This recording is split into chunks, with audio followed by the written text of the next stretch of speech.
I Yeah. think the only way to ensure uh, the tools and technology are also put in the right use is how we cater to all these people in a timely fashion. How do we help them to consume information faster? And how can you customize and contextualize what people are looking at? Hello, everyone, and welcome to today's podcast. I'm Rahul Abhishek, the founder of HireWithEve.ai, an AI agent for applicant screening that helps reduce time by 90%. Today, we have a very special guest joining us, and it's my real pleasure to welcome Varun Vijayakumar. Varun is the Senior Director of HR at Media.net, a global ad tech giant, where he leads people and culture initiatives across product tech, ad tech operations. And he's had experiences from companies such as Upstox, Microsoft, and Zinnov. So, welcome, Varun, to the podcast. Hi, Rahul. Thanks for having me today, and it's my pleasure. It's great to interact today. Perfect, perfect. So Varun, let's start our conversation by you sharing your journey with us and telling us a bit about yourself and how did you reach where you are. Cool. So I started my career way back in 2008. I was a recruitment consultant catering to the likes of Lehman Brothers. And in 2008, Lehman Brothers had to be shut down. And then I had an opportunity to work with a lot more banking and financial services industry as a recruitment consultant. Then I moved to various other companies, had my stint at Microsoft to build their ad tech center. Then I joined Media.net as one of their location HR leads. And today I manage almost all the gamuts of HR function at Media.net. And that's been my journey, originally from uh, a place in Tamil Nadu, but settled for long in Bangalore. I've been in Mumbai for several years. And I'm blessed with two daughters, and that's on my personal life. That's about me. Great, great. Thank you so much for that, Varun. So Varun, to kick off things, one of the questions, and we believe in this, is that HRs are the superheroes of the organization. They bring the team together to work on the mission. But what I'd like to understand from you, if what do you think of this notion? And would be great if you could add some of stories from your professional life where you've noticed that happening. And perhaps later on, you could also add on to some of the weakness that you've noticed within the domain. So I wouldn't just claim HR is superpower or superheroes and so on, but I think HR is the most fair person in any given organization. He or she is more focused on the right things that to be done for the organization as opposed to a particular person being taken care, or it's always about the organization. I think it's the act of selflessness for HR person to be called as superhero, as you said. And second is always trying to do things which would help both business and people is something very unique to HR, because either you would see people focusing on business or people at times focusing on people. But I think a good HR person, if the HR has to claim that they are having superpowers, I think fairness, emotionally available for people, having a very high EQ, and trying to act the balance of both, taking care of both business and people is something unique for the HR, I would say. In terms of weaknesses, I wouldn't call it as a weakness. I would call it as a challenge. The challenge for the HR is always how do you drive business agenda through people? And the most important challenge I would think that any HR would face is to drive change management, be it adoption of a newer policy or a newer uh, no technology or newer work methodologies. I think change management is something I would call it as a very challenging aspect for an HR profession. Okay, okay, okay. Would you have examples that you can share with us again from your real life in terms of where a certain challenging change management and how did you navigate through that situation to get people on board, of course? And you should. Uh, so the most important aspect or the challenge that let's say, especially in talent acquisition, somebody would face is how do you bridge the communication between the market and your internal people? Because in the year of 2018, 2017, the hiring was different. In the year of 2021, 2020, until mid about 2022, the hiring norms were different. There was a lot of competitiveness. You had to go as aggressive as possible to hire people in the market, and everybody would have multiple offers. Now, at the time, to educate the internal stakeholders on what is happening in the market versus today, uh, attracting a talent is no more just about compensation. It's no more about just you having your brand value. What is in it for them? How do you pitch the role to them? How do you tell them the stories of how their career trajectory will look like, and what sort of culture is prevailing in the organization have become more imperative than compared to the year of even 2021, as close as 2021. 2021 was all about, hey, I have five offers, what else you can give me more? But today, I think people have gone beyond compensation and have started thinking about their career as a whole. When I say career as a whole, it's not just compensation, it's the role, it's the career trajectory, what is in it for me, where do I picture myself in the organization for many years, and will there be aspects which I can continuously evolve myself in terms of learning. I think I would say that's some of the most important challenges I've seen in the function of talent acquisition. Right, right, right.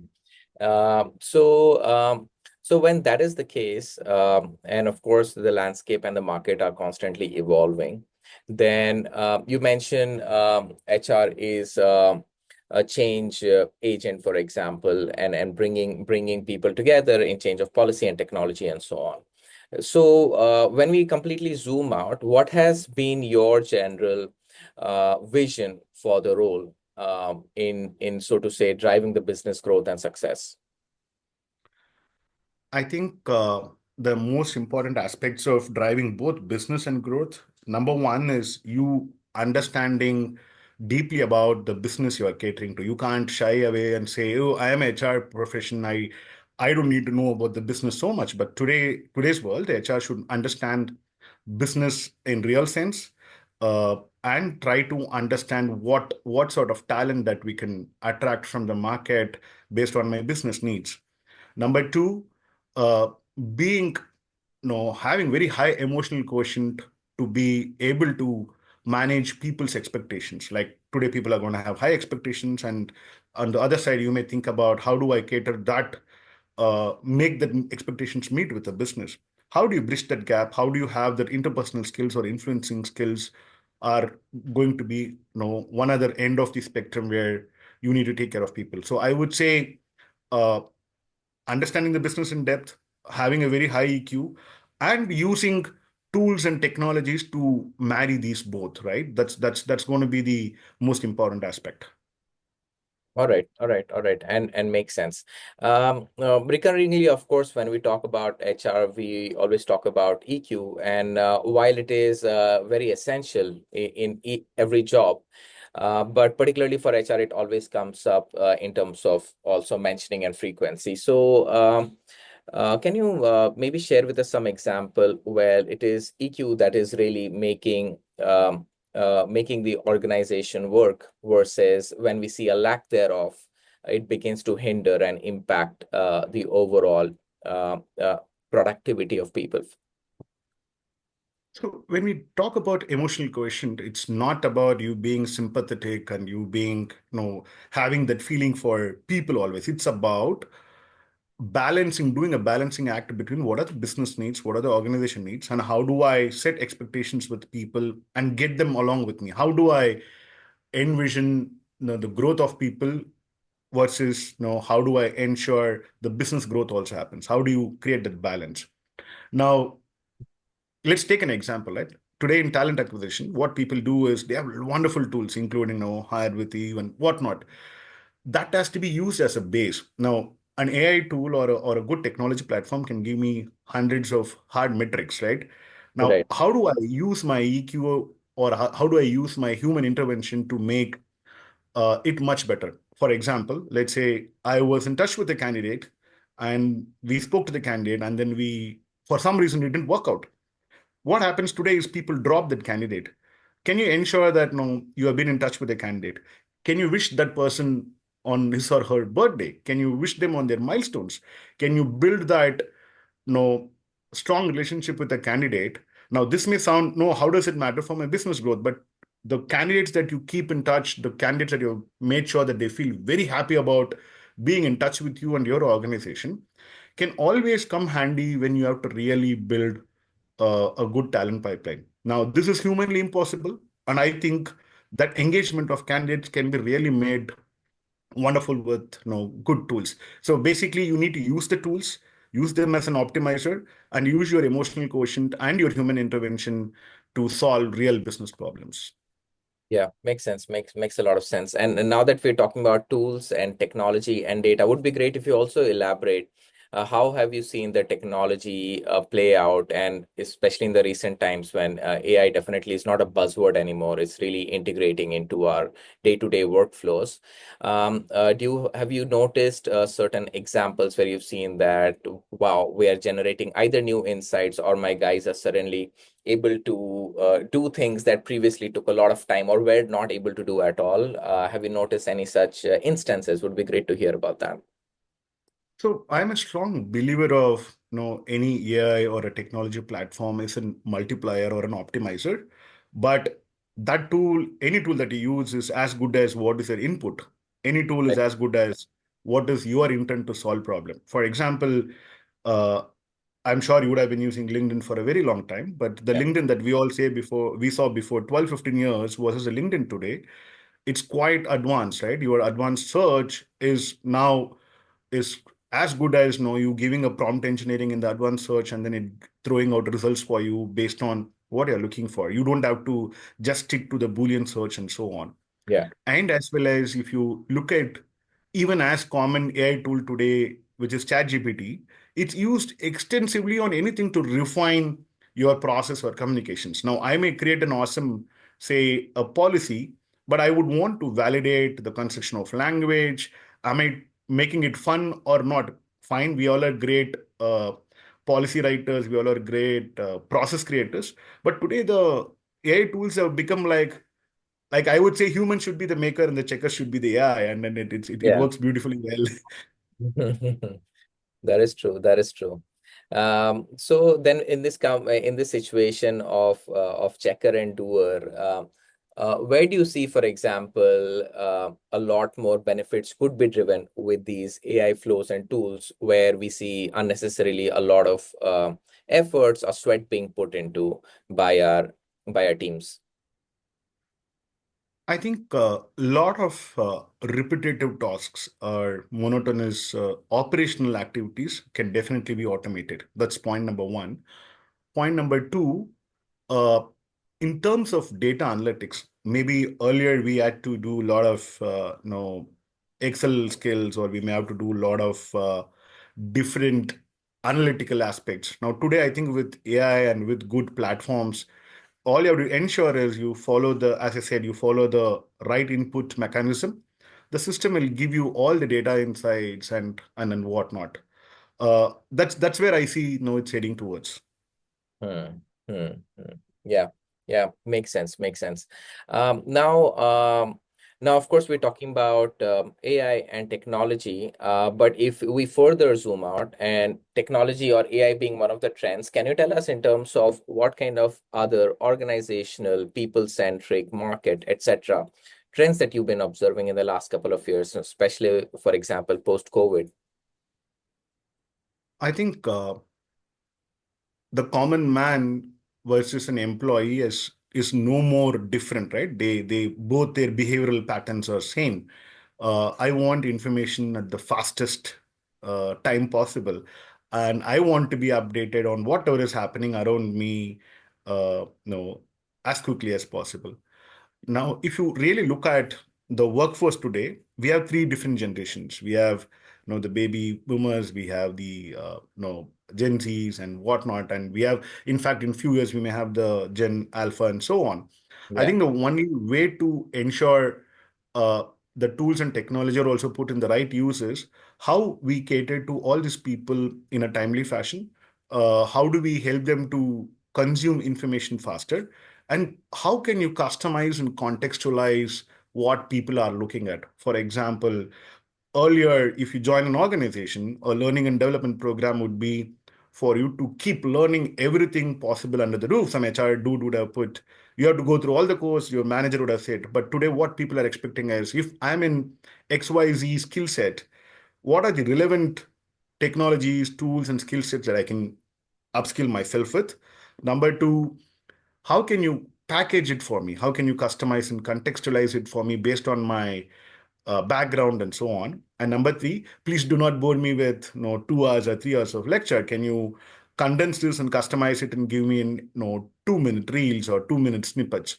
Maybe it is 10 different snippets that I have to watch at, but can you condense and give me? But I think that's where technology plays a major role. To instead of doing a 2 hour long session on some topic, you can break it down. You can put an AI tool in the process. You can use multiple platforms to make it really, really interesting for people. Yeah, yeah, yeah. I mean, so those expectations, obviously, the human expectations remain the same, but it is the technology which is then allowing us to further synthesize, make it current, make a TikTok reel, and then the younger audience is far easily consuming it and perhaps remembering it. No, one point to add is even the human will customize and contextualize for what is needed for a particular person. But I think the challenge for a human would be to scale it out. Now, if I have Yeah, a 10,000 people organization, I can feed in hashtags, I can feed in tags for a particular say role or anything, and the system can take care of optimizing it and scaling it for how many number of people. I think that's the biggest difference is what I feel it's happening. right, right, right, right. Definitely, definitely. Perfect. So, in fact, now that we're talking about the various generation and Generation Alpha joining soon, they will about to join the workflow pretty soon. So, can you what are your thoughts on talent acquisition? And later on, we can also talk a bit about retention. Understood. So today in the world of talent acquisition, what people want is people want a very robust, fast process. People want communication to them, being updated on every step that they go through. And number three, again, as I said, the current workforce is going to be more about what is in it for me. If there is not enough meat for them, they may not feel excited even if you were to throw a lot of compensation. So from that perspective, having a very good write-up about your organization, the culture of the organization, the role, where the role will head towards, do you have a narration for how the role would evolve for the next couple of years? I'm not saying like 5, 10 years, the next couple of years. While you may do all of this using any platform, but the human who is going to communicate this with another human has to be having a higher sense of you know emotional quotient and as well as a very good interpersonal and influencing skills to make that happen. Yeah, yeah, yeah, yeah. And so we have communication. Uh, But for example, we also talked about that people now look for more beyond compensation, life, etc. Has certain kind of particular behavior shift with the new generation that you've noticed that other HR leaders should also be aware about.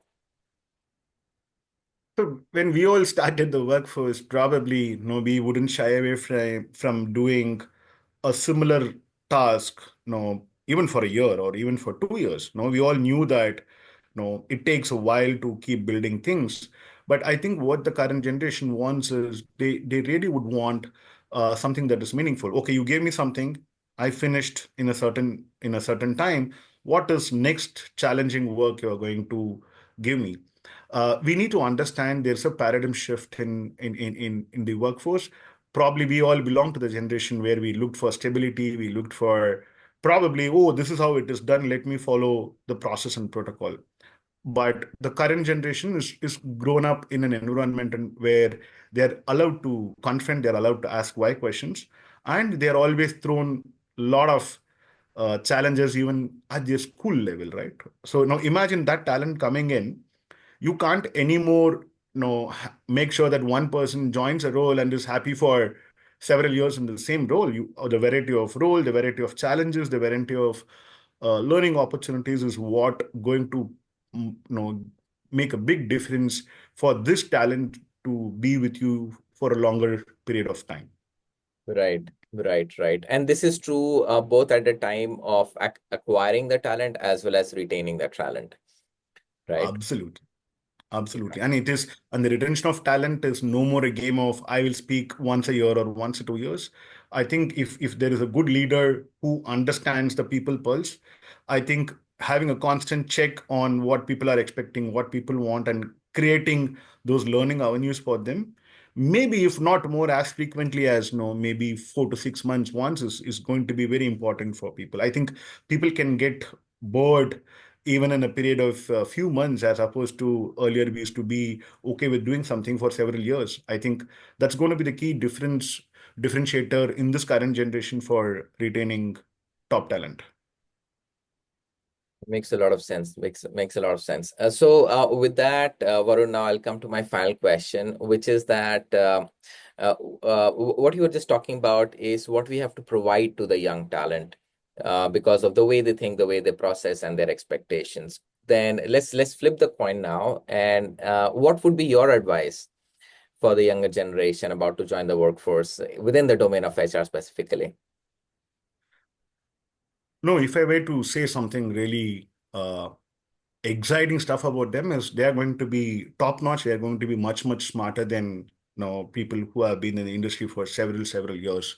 But what they really need to equip themselves with, one is, while for example, at somebody with 17, 18 years today, adoption of technology could be maybe at a strategic level. But for them, when they enter the workforce, adoption of technology for them should be like something in there like the mobile Instagram. For example, they should Yeah. be able to give prompt engineering even if you're in an HR role to get right things done. So I would say adopting technology much early on in your career. And most importantly, what I see as a challenge, or rather the area of improvement for them, is the interpersonal skills and being influencing with people around. I think even in HR function today, I see they're much smarter people than all of us. But where they really need to focus on is how do I build those interpersonal skills?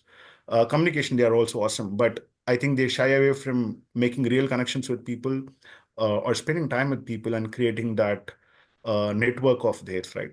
Because as and when you grow in HR profession, starting from your day one of HR profession to when you become a leader, one thing that is going to come along with you is your connections, your network, and your influencing ability and ability to solve problems. Solving problems in HR will come only with what sort of people you are connected with, right? Tomorrow, if I want to talk Right. about some AI, I need to pick up the phone and call Rahul and say, Rahul, can you help me with this?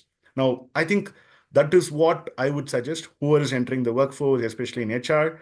While tools and technology is given, it should be like your Instagram going forward. And at the same time, building that interpersonal skills and as well as ability to network and influence is going to be really important for you.